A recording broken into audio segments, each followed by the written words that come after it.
Hello, ladies and gents, guys. Julian here, your nutritionist and wellness coach. Super excited to be here with you guys yet again. Guys, during the month of September, we had an entire month dedicated to hydration.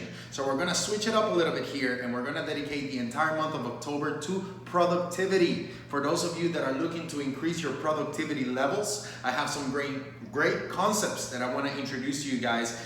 These concepts are based on the fields of organizational psychology as well as neuroscience. So let's get right into it, guys.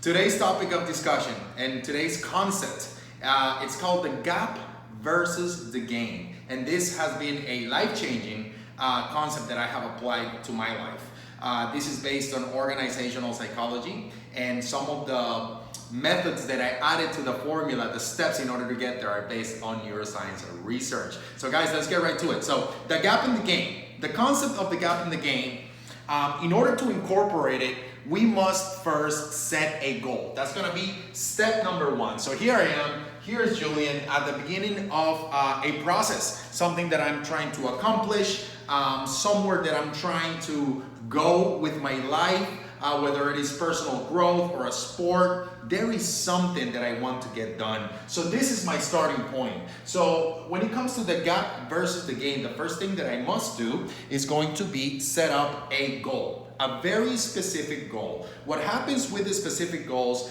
is that they're going to allow us to create a very specific and more important, a clear path to that goal. Robert Brault, famous psychologist, said it very clearly. He said, guys, in life, we're kept from our goals, not by obstacles, but by paths to lesser goals. So if you see here my illustration, if there is a big question mark here as far as the biggest specific goal, and I don't really know what that is. I know an outcome, I have an idea of an outcome, but I don't have a specific goal which requires a more clear and a specific path. What's going to happen is that I'm going to get deviated by paths to lesser goals. That doesn't necessarily mean that these goals are bad. They're not bad. They could be great goals, but they're going to keep you from your main objective. So by setting up a clear goal, by making up your mind, you're going to be able to eliminate number one,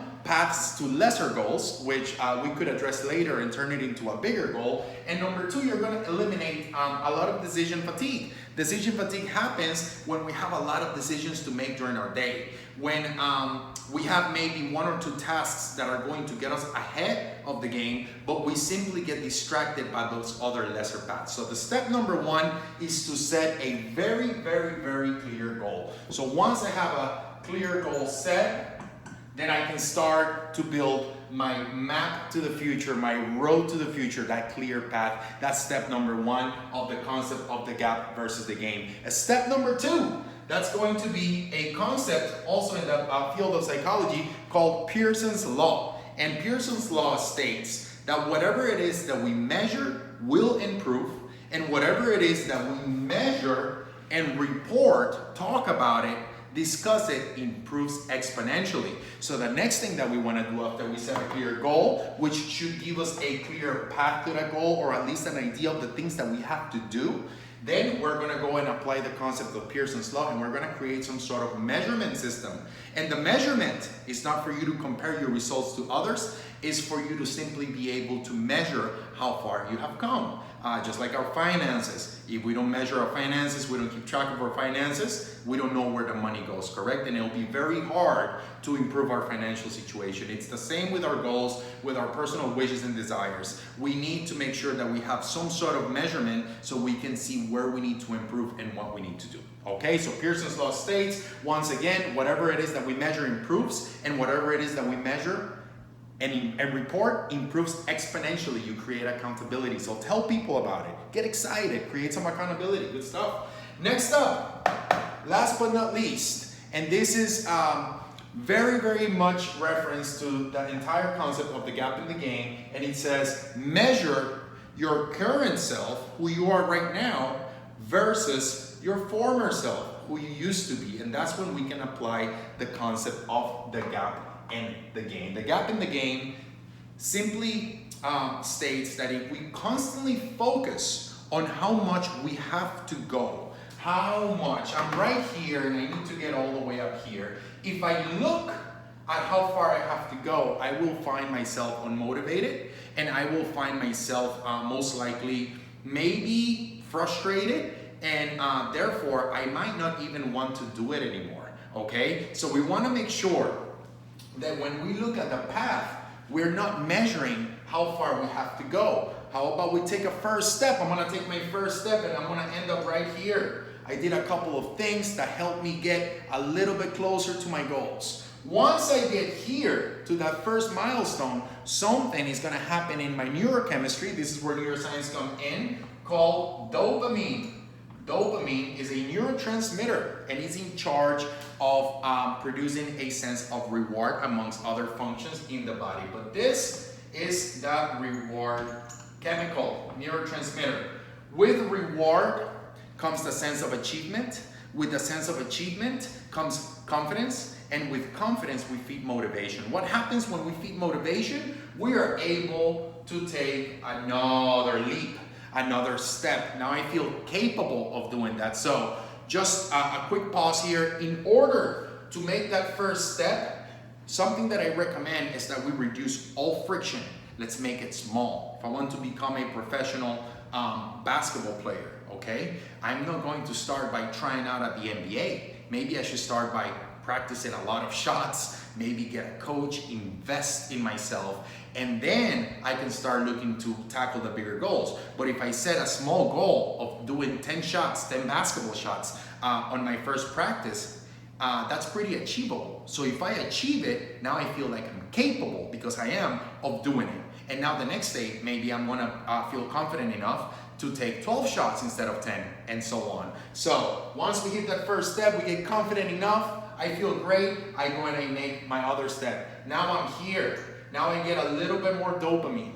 Now I get a little bit more confidence. And this is when the gap in the game comes into play as a huge factor. I have two choices here, guys, because I'm halfway through the process. I started here, and I'm tired, because it requires energy and intention, and in personal growth simply requires work. So if I'm tired, I'm a little bit exhausted, now I have two choices here, or two ways of going about this. I can either look at how far I still have to go, even though my current self is here now, or I can look back, okay, and see where I started.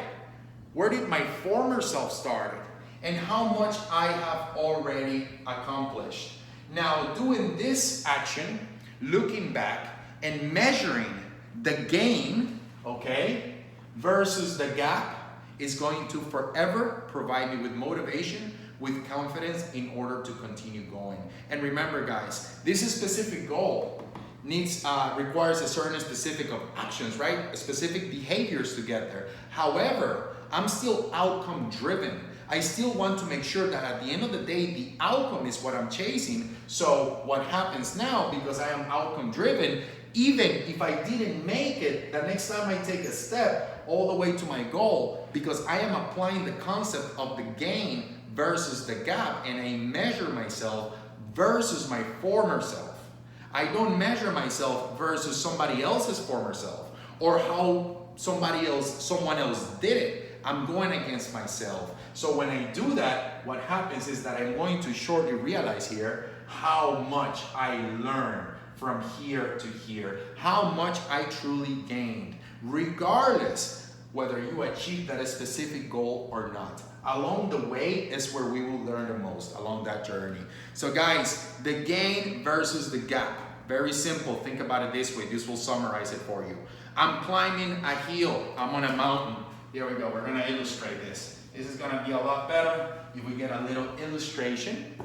So here we go. We have a mountain. This is a mountain. And I am right here. I am making it through. I have two choices. I can look at the gap, because this is the top of the mountain, and think about how much I have to go and how much separation I still have from my wishes, goals, and desires for my future self. Or I can apply the gain concept and look down. When I look down, I get happy. I see how much I have already accomplished. So two ways of going about it, guys. You can either focus on the gap and see how much you have to go, or you can focus on the gain and forever get motivation from that. You're going to feel self-determined, and you're going to forget about any other ideals of society for your goals. Clear path to a clear goal. Set that goal. The next thing that you do, create a measurement system, somewhere where you can measure your progress, whether it is a journal, whether it is a calendar, whether you're just writing on your phone, taking notes, whatever it is, because remember Pearson's law states that if we measure something, it improves. If we measure and report, it improves exponentially. And last but not least, apply the concept of the gap versus the gain. Forever measuring the gap, I measure myself against my former self, not versus how much I have to go, and always reassess. I'll close out with this quote. Alain de Botton, a famous French philosopher, said, if you are not embarrassed by who you were 12 months ago, you haven't learned enough. So go ahead and get your learning on, invest in yourself. Any comments, guys, questions, suggestions regarding this topic of conversation, please write them down below. Like the video, share it, and please, come in next week because we have some more productivity levels. This is going to be a 3-video series on productivity for the entire month of October, or what's left of it. You guys have an amazing weekend. Take care, and go and get your goals. Go and set them up. Set a clear path. Count the gain, never the gap.